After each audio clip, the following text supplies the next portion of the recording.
नमस्कार मंडळी, श्री स्वामी समर्थ। आज मी कलेजी करते, पण त्यासाठी मी कांदा खोबरं याचं वाटण नाही करणार आहे। तर मी काय घेतले ते दाखवते। इथे अर्धा किलो कलेजी घेतली आहे, एक कांदा घेतला आहे फोडणीला, एक तेजपत्ता घेतला आहे 2 तुकडे करून, कोथिंबीर आहे, इथे गरम मसाला घेणार मी अर्धा चमचा, आणि सुकं खोबरं जे होतं ना ते भाजून मी त्याच्यामध्येच लसूण आणि बडीशेप भाजून टाकली। ह्याच्यामध्ये कांदा वगैरे काय नाही, फक्त सुकं खोबरं आहे, लसूण आहे आणि बडीशेप आहे बस, आणि तेल लागेल आणि मीठ लागेल, आणि ते झटपट बनते ही। म्हणजे कधी कंटाळा आला ना तर पटकन असं बनवू शकतो। आता तेल तापत ठेवलं आहे मी, 2 चमचे तेल टाकलं आहे।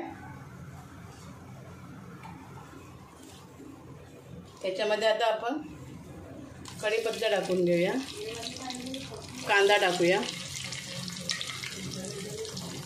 मी टोमॅटो पण नाही वापरणार आहे। कांदा जरा परतून घेते मी। आता याच्यामध्ये थोडं मीठ टाकून घेते, म्हणजे कांदा पटकन लाल होईल। म्हणजे आता एकदाच टाकायचं, नंतर नाही टाकायचं। आणि तुम्हाला तिखट मसाला नव्हता दाखवला मी माझा घरातला, तो 2.5 चमचे घेतला आहे मी लाल मसाला। आता मी याच्यामध्ये थोडी हळद टाकते, 1/2 चमचा टाकली आहे, आणि हा तिखट मसाला टाकून घेते।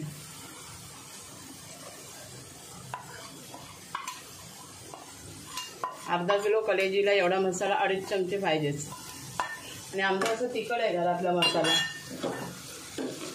मालवणी मसाला आहे ना घरातला, तो तिखट आहे एकदम। आणि आता आपण ह्याच्यामध्येच काय करायचं, कोथिंबीर टाकायची, आणि जे आपण खोबरं, बडीशेप आणि लसूण यांचं जे वाटण केलं आहे ना ते टाकून घ्यायचं।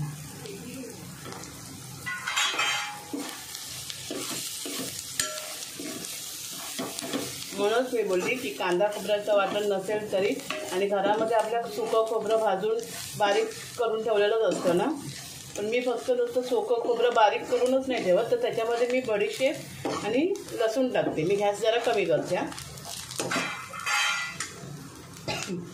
आता यात आपण थोडा गरम मसाला टाकूया, एवढा टाकलाय 1 चमचा।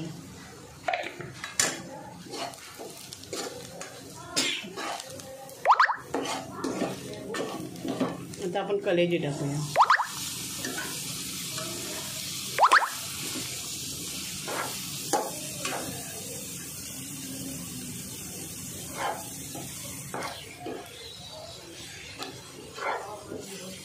कलेजीमध्ये एकदाच पाणी टाकायचं। आता कलेजी चांगली परतून झाली आहे माझी।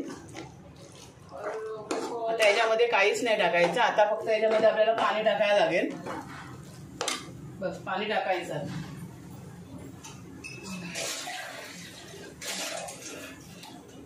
आणि कलेजीमध्ये जास्त पाणी नाही टाकायचं, कारण कलेजीला स्वतःचं पाणी सुटतं, म्हणून थोडंसंच टाकणार मी, फक्त शिजण्यापुरती। हा एवढा 1 ग्लास टाकला आहे मी बस, आणि आता झाकण ठेवणार। मीठ वगैरे तर आपण पहिलंच टाकलेलं आहे। आता मी याला झाकून ठेवते।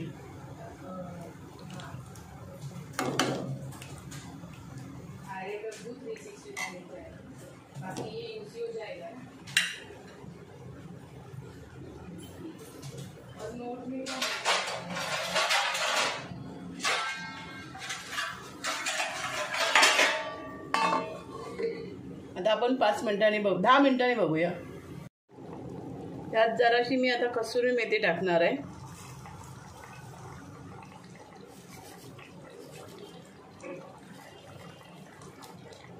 जास्त नाही टाकायची, नंतर ते कडवट बनेल।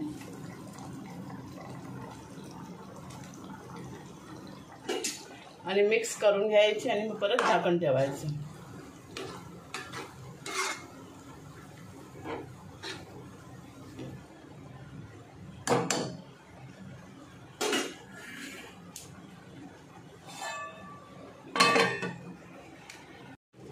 हे बघा, आपली कलेजी आता झाली आहे, आणि मी 1 ग्लास पाणी टाकलं होतं, ते सगळं आता मी सुकून घेतलं आहे, म्हणजे एवढं थपथपीत अशी केलेली आहे. याच्यात कांदा खोबऱ्याचं वाटण न टाकता सुद्धा आपण भाजून खोबरं टाकून सुद्धा कलेजी एवढी छान होते. एकदा अशी करून बघा आणि मग मला कमेंटमध्ये सांगा. मी आता गॅस बंद करते. हे बघा मंडळी, आपली कलेजी तयार झाली आहे. व्हिडिओ तुम्हाला आवडला तर एक लाईक करा, शेअर करा आणि सबस्क्राईब करा. थँक्यू.